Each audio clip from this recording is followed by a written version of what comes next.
성경 고린도전서 16장 같이 보시겠습니다.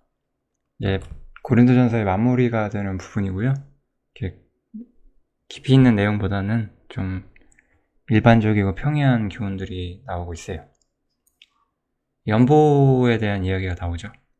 이제 헌금이죠, 헌금.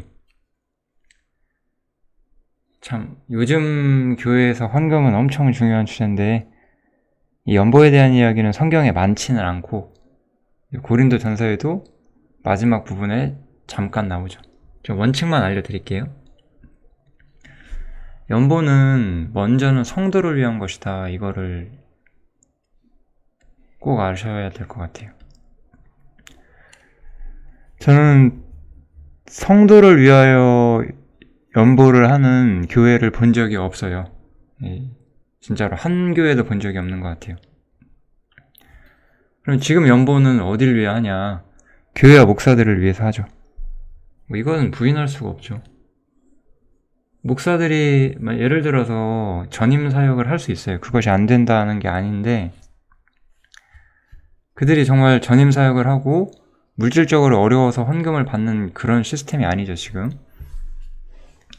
그래서 연보라는 것이 기본적인 원칙도 없다, 지금.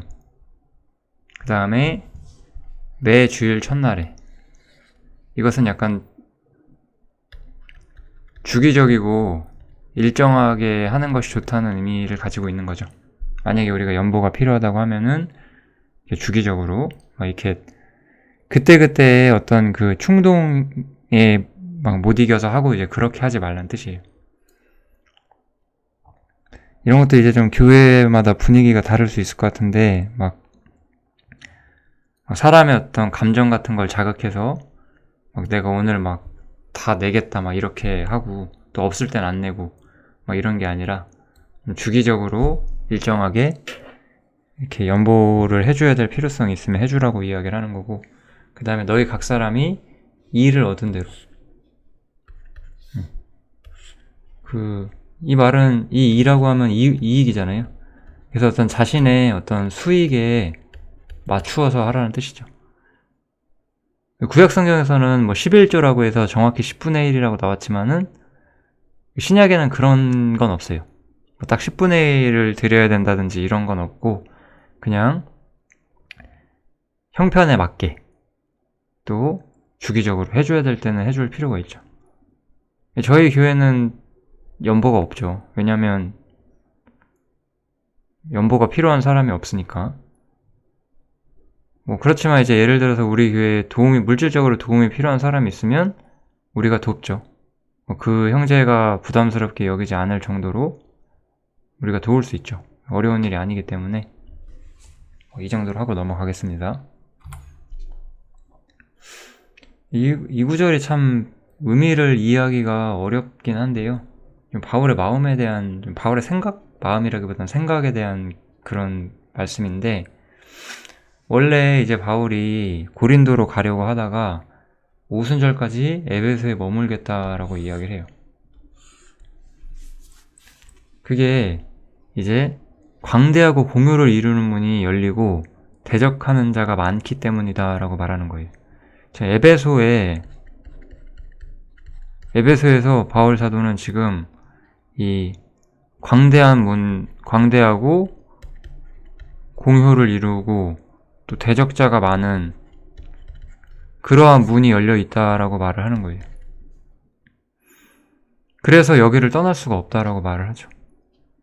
근데 이 마음을 좀 저는 이해할 수 있을 것 같아요. 왜냐면 우리 한번 생각해 볼까요? 우리 자신이 이렇게 서 있어요. 그래서 두 개의 문이 있다고 한번 해볼게요. 이 문이 이렇게 두 개가 있는데 이렇게 그냥 문은 우리의 주변이라고 생각하시면 될 것 같아요. 이 광대한 문,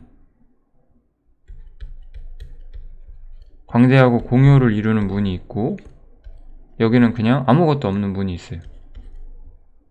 이건 무슨 뜻이냐면은 복음에 반대하면서도 대적하면서도 맞서고자 하는 수많은 사람들이 자기 주변에 있는 상황과 그냥 아무것도 없는 무관심한 사람들로 내 주변이 가득 차 있는 상황일 때 여러분들은 어디 있고 싶으세요? 저는 여기 있고 싶거든요. 이 마음 알 것 같아요. 우리는 지금 이런 시대에 살고 있잖아요. 복음을 이야기할 수가 없는 시대에 살고 있잖아요. 어떤 점에서 관심이 없기 때문에 사람들이. 우리가 관심 없다고 말하지 말라는데 계속 쫓아다니면서 말할 수는 없는 거잖아요. 현실적으로. 오히려 바울 사도는 에베소에서 많은 사람들이 바울의 말을 듣고자 하고, 듣고서 그 사람과 싸우고 뭐 맞서고 바울 사도에게 대적하는 일이 있을지라도 그런 저 자식이, 저 바울이라는 놈이 무슨 얘기 하느냐 막 이렇게 관심 갖는 그런 사람들이 많았다는 거예요. 광대하고 공효를 이루는 넓은 문. 이거는 우리 예수님께서 말씀하신 좁은 문으로 들어가라 이런 얘기랑 좀 다르죠? 그 광대하고 공효를 이루는 문이 지금 내 앞에 있어요. 근데 내가 거기서 그 약간 핍박이나 어려움이 싫기 때문에 그러한 문이 없는 곳으로 갈 수 있냐? 아니죠. 저라면 차라리 반대로 하죠. 이것 때문에 문제를 많이 겪기도 해요. 그래도 일로 갈 거예요, 아마 저라면. 나중에 또 제 인생에서도 비슷한 일이 또 생긴다면은 또 분명히 광대하고 공유를 이루는 문으로 갈 거예요. 그것 때문에 뭔가 문제가 생길 걸 알면서도 안 갈 수가 없어요.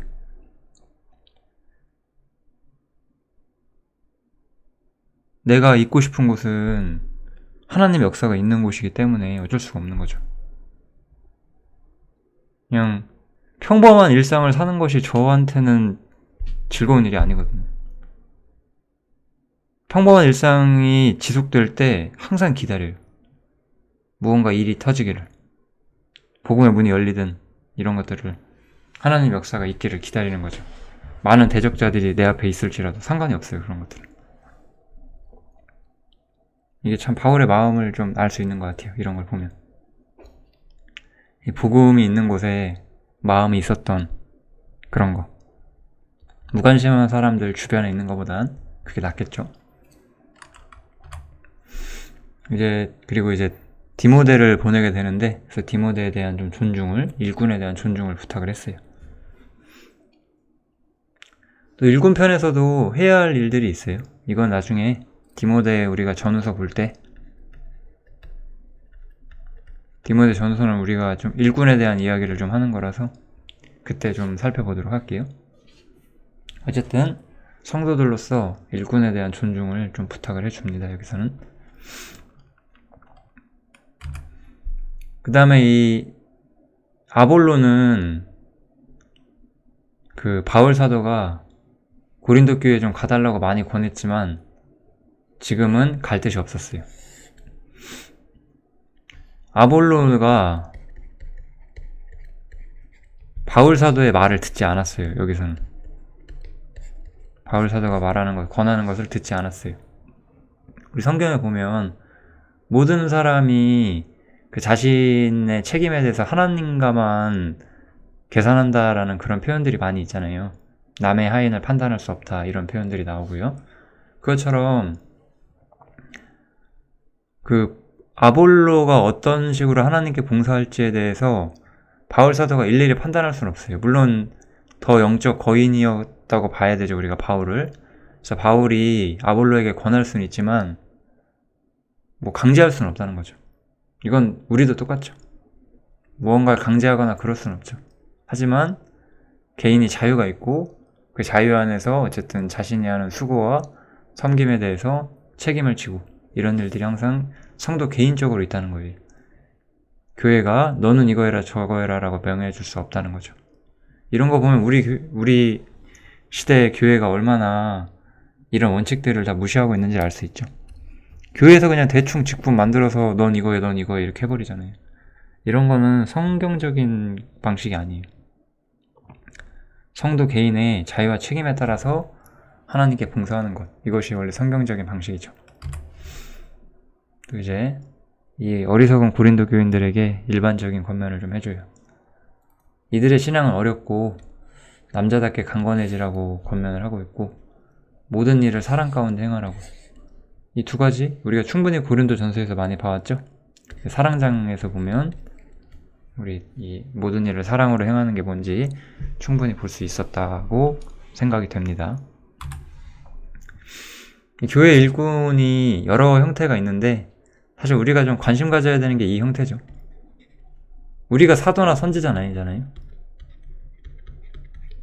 우리가 사도나 선지자는 아니고 이제 교사, 목사, 복음 전하는 자가 있죠. 이들은 은사가 조금 필요해요. 성경에서는 이들이 사역하는 데 필요한 것이 하나님이 주시는 은사라고 말을 해요. 그런데 이제 은사만 있다고 해서 그 사람이 일꾼이 되는 건 아니죠. 이 스테바나라는 사람의 집은, 이 가정이죠. 이들은 아가야에서 맺힌 첫 열매고 이 사람들은 성도를 섬기기로 작정했어요. 저는 이게 포인트인 것 같아요. 자신의 어떤 헌신에 대한 결단이죠.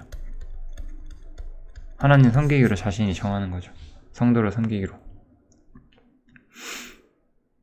그래서 이 같은 자들과 또 함께 일하며 수고하는 모든 자에게 이렇게 성도 섬기기로 작정하고 또 그들과 함께 수고하는 사람들, 이들에게 합당히 존중을 표현해라. 그들의 말을 들어라. 이렇게 이야기를 해주고 있죠. 그래서 교회는 항상 일꾼이 필요해요. 교회는 항상 일꾼이 필요하다는 것을 우리가 잊지 않으면 좋을 것 같습니다. 고린도전서 16장은 너무 내용이 쉽죠. 마지막에 이 주께서 재림하신다는 말씀을 하면서 바울 사도가 이야기를 마치죠. 요게 우리 아마 이런 용어 아시는 분들도 있을 것 같아요. 마라나타라고 여기 나오죠. 그래서 만일 누구든지 주를 사랑하지 아니하거든 저주를 받을지어다. 이건 무슨 뜻일까요? 가라지들을 경고하는 거죠. 어떤 사람이 기독교인이라고 말하고 자신이 신앙인이라고 말하는데 실제로 주님을 사랑하고 있지 않아요. 그건 생명이 없기 때문인 거거든요. 그런 사람에겐 저주가 임할 것이다 라고 말을 하는 거예요. 주님이 재림하시게 되면 이렇게 보는 거죠. 주님이 재림하실 것이고 그러면 주를 사랑치 않는 자들은 저주를 받을 것이다. 이렇게 이야기를 하면서 고린도전서 16장 마치고 있습니다. 16장 내용이 전반적으로 평이하고 마무리가 되는 부분인데요. 고린도전서 전체의 내용을 좀 잘 많이 생각하시면서 정리하시면 좋을 것 같습니다. 고린도전서는 여기서 마치도록 하겠습니다. 감사합니다.